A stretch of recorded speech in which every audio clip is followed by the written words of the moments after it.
Very good morning. Creating differences is what we're going to be talking about. So what are differences in the first place? Let me share a few examples. In the roads of India, oftentimes as I walk, I could suddenly see a typical Hindu Brahmin boy looking at a cow and saluting. He prostrates. And then there stands a young Muslim boy and he salivates. As far as the Hindu boy is concerned, it's Gomata, Mother Divine. As far as the Muslim boy is concerned, it's just bovine. It's food for him. These are differences. Recently you heard in the newspaper the story of the Indian mother who was separated from the child. Why? Because the Indian mother believed that a child is a dependent entity and therefore force-fed. At this time, you've got to have your food. But the culture and the law of the other country believed that a child is an independent entity. Differences in the belief systems. And of course, there is this growing up business in different cultures.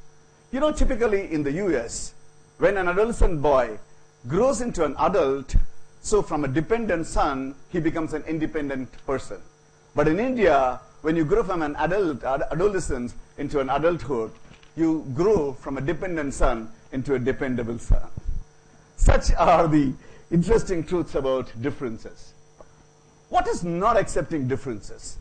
Whenever I say that it's not like me, it's not the same as mine, I'm not comfortable, I'm not able to accept it, oh, it looks so weird, it looks so odd. Whenever the mind is giving these kind of messages, friends, believe me, we are having difficulties in accepting the differences. When pushed further, such feelings and responses become distaste, distances, and dislikes. When really they get hardened, they become intolerance and also hate. These differences fall into two broad categories. One is what I call as the objective physical differences. That's related to locations and regions and places. For example, the weather, the living conditions, comforts, dress, food, consumption, all these fall into the first category. But I think the second category is far more powerful and far more interesting. It's about intellectual, emotional differences. Ideas and feelings about gender, race, equality, faith, religion, capability, competencies, social norms, or even expected behavior of people. What happens when we look at these differences? Why is it difficult to accept differences? Is it born with us, or is it something that we pick up in life? The good news is that this inability to accept differences is not a manufacturing defect. It doesn't come along with us. It's something that we pick up as we go along. As we pass through the journey of life, we pick up a lot of luggage as we age. And these luggages come in different forms. For example, in Tamil they say, Aasthikku oru pulla, Asaikku oru punnu. That means a son for inheritance and a daughter for indulgence. This is a simple example of a belief system. And a faith says there is only one God and it is our God. And that becomes imposition. An elder in a family tells a small little kid, hey, not more than 2 chocolates. If you eat more than that, it is bad. And if you do things bad, you will go to hell. And the child bewilders because he has seen the grandmother eating 3 chocolates. So our family background brings along the religious, ethnic, and communal beliefs and prescriptions very early in our life. What else happens? As we go along in life, the society adds more and more of this luggage. Our socio-cultural surroundings influence us. There are many judgmental, prescriptive things that we keep picking up in life. They are wrapped in nice packages as guidelines, advices to us. But actually they are very, very powerful instructions to us which became our belief systems. Also there is this induced superiority complex. Our religion is better than that religion. Our caste is better than that caste. Our community is better than that community. Our gender is better than that gender. This induced superiority complex, again, is a big problem in influencing our belief system. Such beliefs influence the way we live, the way we dress, the way we relate, the way we communicate, and the way we perceive the whole life. Finally, we have to ask this question. Are these the truth? Is there something underlying? My friends, yes. There is a huge underlying negativity about it. They are all clouded with apprehensions, insecurities, and fears of life. These insecurities and fears of losing control lead to intolerance and finally to insensitivity, therefore differences are not tolerated. At what levels do we encounter these differences? Actually, multiple levels. At an individual level, like I was talking about the family bringing in the beliefs and values, they're at group level. And the group, when I talk about, it can be social groups, cultural groups, religious groups, regional groups, ethical, ethnic groups, groups of all kinds. They can also bring this belief system. But you know what's most interesting for me? The third category, what I call as the global and universal level. This is about meaning making of life. How do we understand the purpose of life? How do we understand the journey of life? There we have some very fundamental kind of conflicts. Conflicts about meaning making of competition versus collaboration, creation versus consumption. Understanding the nature of universe, nature versus man or nature with man. Conquering nature or collaborating with nature. Principle-centered living or convenience-based living. These are very fundamental belief systems. Believe me, these final ones go beyond religions, go beyond communities, go beyond borders. Every society or every group that wants to be exploitative just holds on to these beliefs. What have been the consequence of not accepting differences? Some very interesting ones. Let's look at the everyday living. Fair skin fascination. Matrimonial ads wanted for a very fair girl. That's there. Social stereotyping and preferences or isolation. Hey, he's not a cool guy, man. He doesn't drink beer. Those kind of labels. Women considered as a lesser entity for job positions. You know, they bring in a lot of domestic problems into work. Job discrimination based on family backgrounds. What did your father do? Oh, your family is into liquor business. Those kind of interviews. Physically challenged or differently abled people not being considered. Quick biases just because you look at somebody's body shape and capabilities are quickly arrived at. Some sexual preferences being squandered. For example, homosexuals or lesbians or transgenders being looked at, not acceptable kind of thing. At a global level, of course, it's very, very vivid for all of us. At larger level, society, nations, and religious groups provide evidences.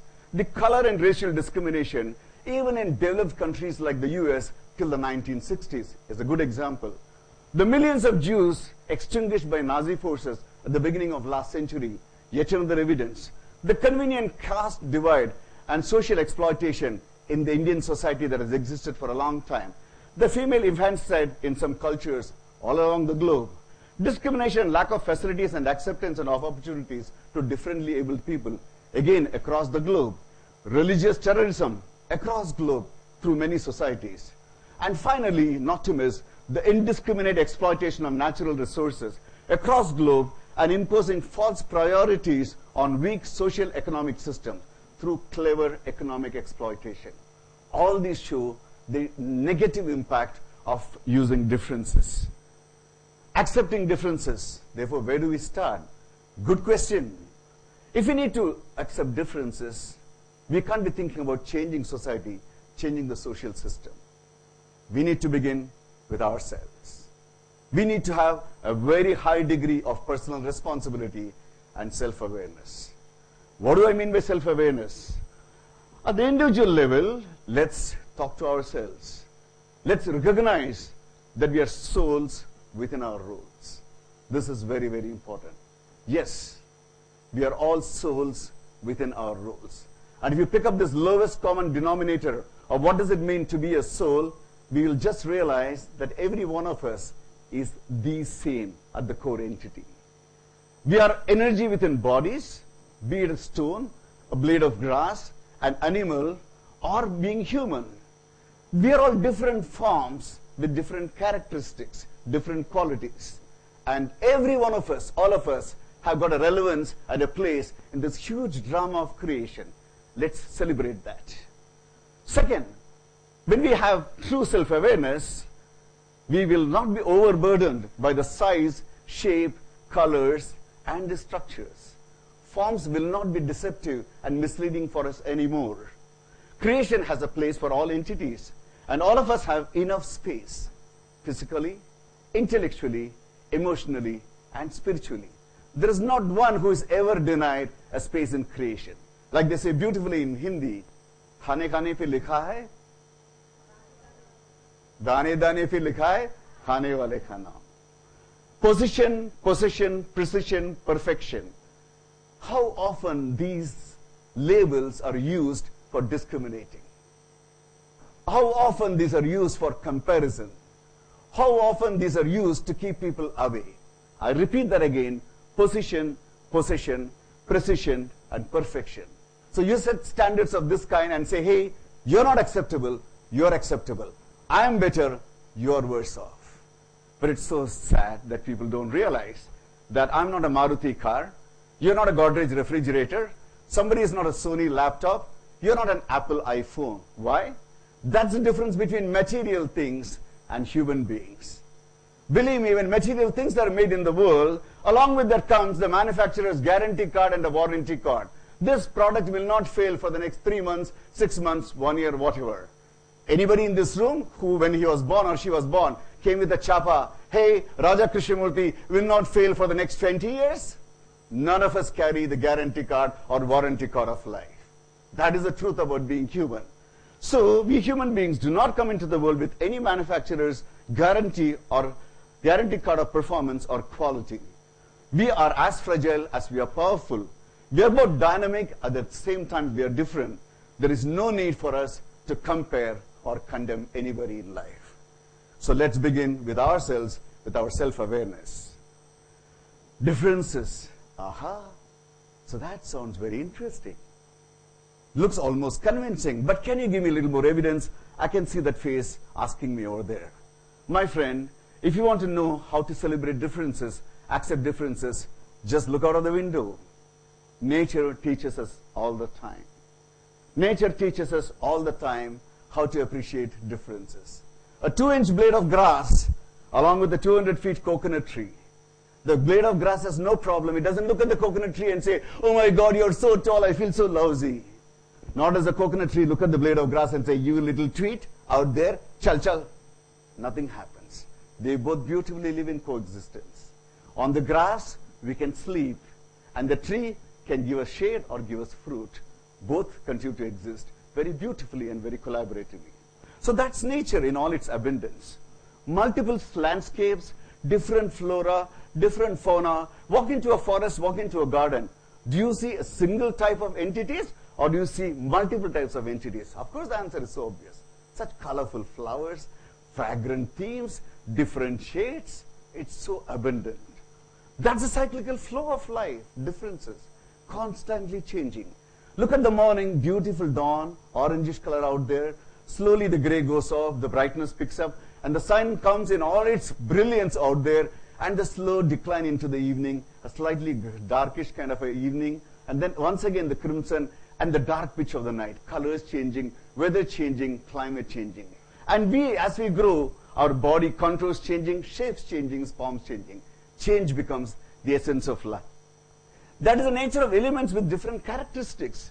Water and rock. Water so soft, it will quench your thirst. Rock so hard, it can hurt your feet. But both of them are required for existence for us. That's the design, the opposites. Male, female, such a beautiful opposite combination. Together, blissful love and fantastic creation activity that takes place. The order of the disorder, the big and small. We talked about the grass. We talk about the biggest of elephant and the smallest of the ants. We smile all of them and say, hey, nature, you're so very beautiful. Such is the power of nature teaching us all the time that, hey, human being, don't be so stupid in spite of your mind. Learn to live in spite of your mind. Learn from nature, which may be mindless, but it is abundantly supportive, collaborative, and coexisting. That's life, my friends, full of differences. More, the merrier. Yet interdependency, collaboration, and coexistence. Today, we live in a world which is pushed by 3 important diseases. I call them the haste, the greed, and the arrogance disease. Tremendous amount of impatience has come into people, that they have become dismissive about other kinds of people, other kinds of beliefs, other kinds of values. There is a tremendous greed in the world. Aggression, expansion, monopoly, conquering. You want to eliminate everybody else who is even slightly different. There is a tremendous arrogance across people and societies. Me, myself, me alone. I don't want to give space to anybody else in the world. Believe me, this is man's creation, and only man can find an answer to that. That's why I call upon the duty for every one of us is to become more self-aware and understand the challenge and beauty of being human. And as I come to the final part of this little presentation, I wish to share with you something very interesting. What does a very strong, opinionated mind say? Either my way or highway. Either this or that. Either give or take. They understand a unilateral pathway. But the beauty of life is it's never unilateral. It's very wholesome. It's very rounded. That's why the globe is round, the world is round, the solar system is round. It's infinity in its roundness. And as we recognize this wholesomeness of life, I wish to share with you a little thought. I almost put it like a poem, but you're going to tell me whether it sounds good enough for you. A few lines to remember. Dear friends, in the symphony hall of life, yours is not a solo performance. In the symphony hall of life, yours is not a solo performance. If so, it will be such a bore. It is to be part of the orchestra of 100 music instruments. It is to be part of an orchestra of 100 music instruments, and together we shall have an encore.